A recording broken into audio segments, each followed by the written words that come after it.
Up next is Mayra Macias.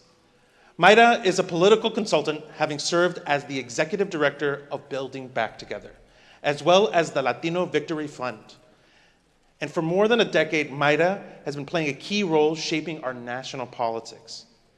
She is a highly sought-after organizer, educator, and political operative. Mayra is a Yale University alumna from right here in Chicago. Let's give it up for Mayra Macias.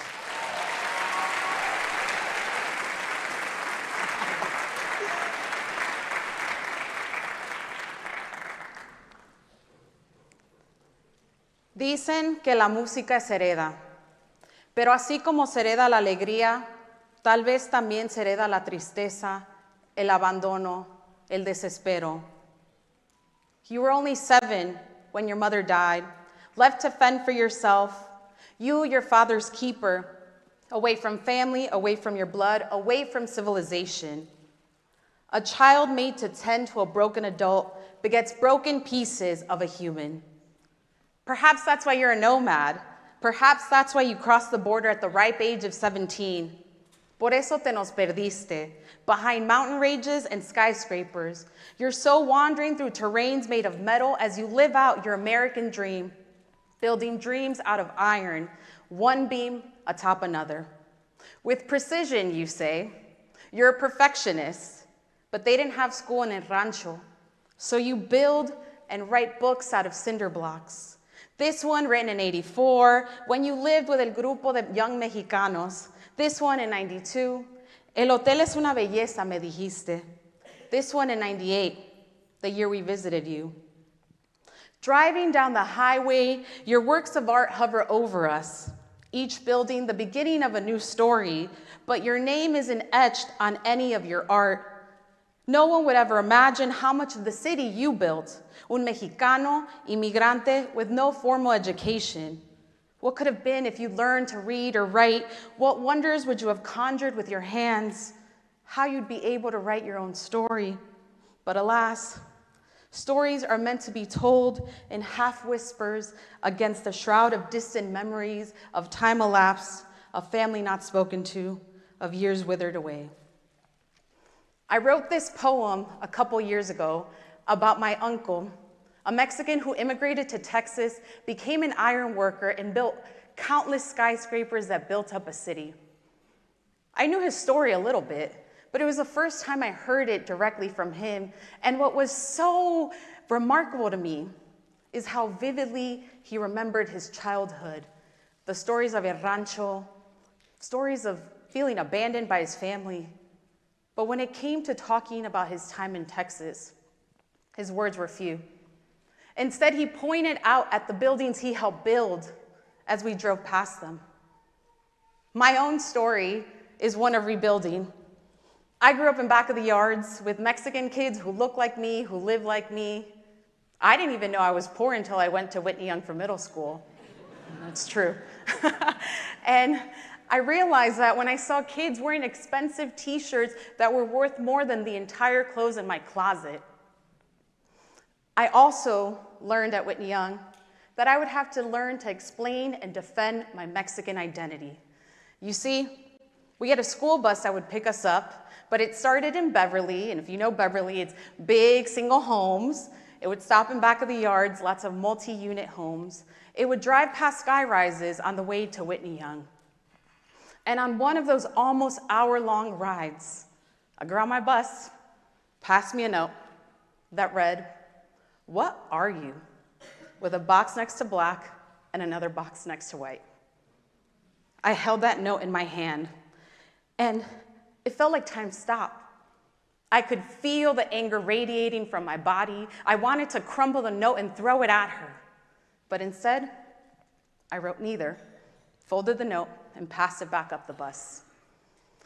Perhaps it was that Spanish is my first language, or that I've been dancing ballet folklorico since the age of 5, but I held strong to my Mexican identity. Whether or not they understood it wasn't my problem. When I went away to college, to Yale, I searched for home. And believe it or not, there are not a lot of taquerias in New Haven, Connecticut. But I did find familiarity in the people. And it wasn't just Mexicans, it was New Yorkers, Dominicans from Boston, Cubans from Miami. And while I didn't quite find the community that raised me, I did find friends willing to build one with me. When I got to Yale, dance was a big part of my identity. I thought I was going to join the Ballet Folklórico de Yale, but instead, me and my friends decided to start our own dance group called Sabrosura to tell a more holistic and expansive story of Latinidad. The organization is in its 18th year. They're very good, much better than we were. And thank you. They continue to tell our stories through dance, our stories of culture, our vibrant stories. Since then, my career has revolved around building Latino political power all over the country.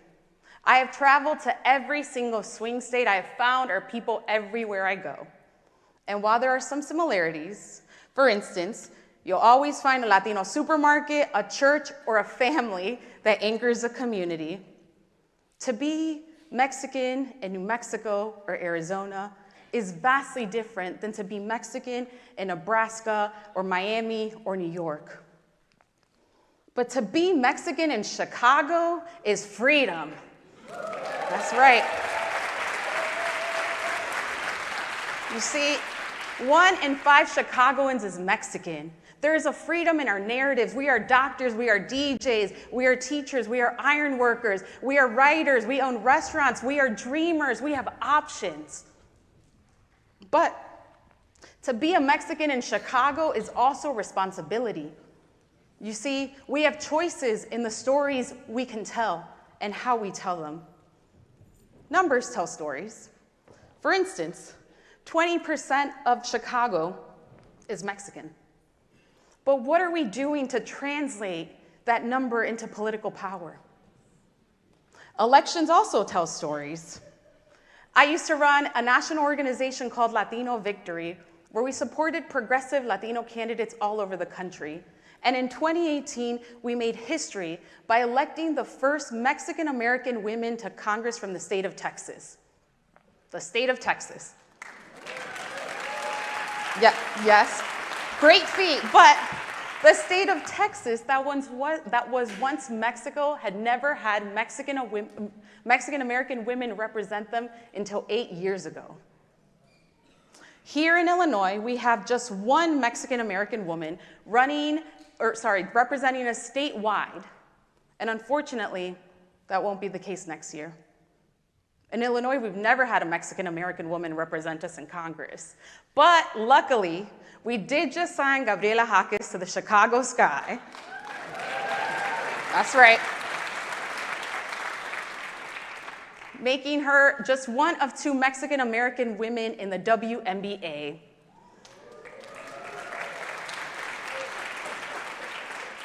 For me, it took leaving home to realize just how special, how rare my community was. Back of the Yards teaches you grit really early on, but it also made me a forever optimist.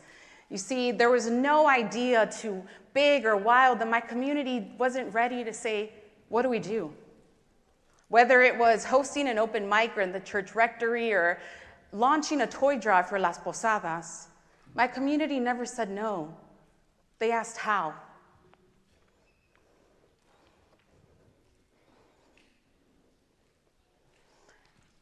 When I went to school at Seward Academy, for those of you here from Back of the Yards, yeah, my teachers in Back of the Yards taught me more about self-worth than they did about reading or writing and math.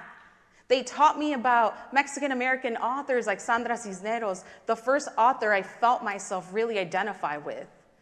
They taught me how to be proud of where I'm from. And years later, when I became a teacher, I taught my students, based on their teachings, how to love themselves. When I became an organizer for President Obama, I took the lessons from the OG organizers in our community. Yes, las señoras. Like my mother, who's here with us today, who doesn't shy in the face of injustice, who is ready to rally the other moms to raise money or to go to a march or to confront an elected official. Their actions speak courage. Courage I have carried with me in all the work I do. Whether it was meeting with President Biden in the White House, or advocating for Latino issues to the US Senate, or holding elected officials accountable, I carry their courage with me to ensure that I'm telling the stories of folks that have been locked out of rooms of power.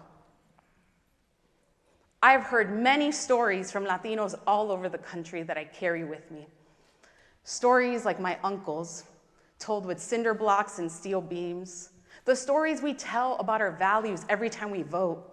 The stories we tell about courage through our actions, what we do and how we build. And while my uncle told his story with steel beams, there are folks in our community that build with policy, build with art, build with movement, build with care. And some of us build with our voices, insisting that our stories are heard in full, not half whispers. So I end this conversation with you all today with a question. What are we building? And how do we ensure that our stories continue to be told? Thank you.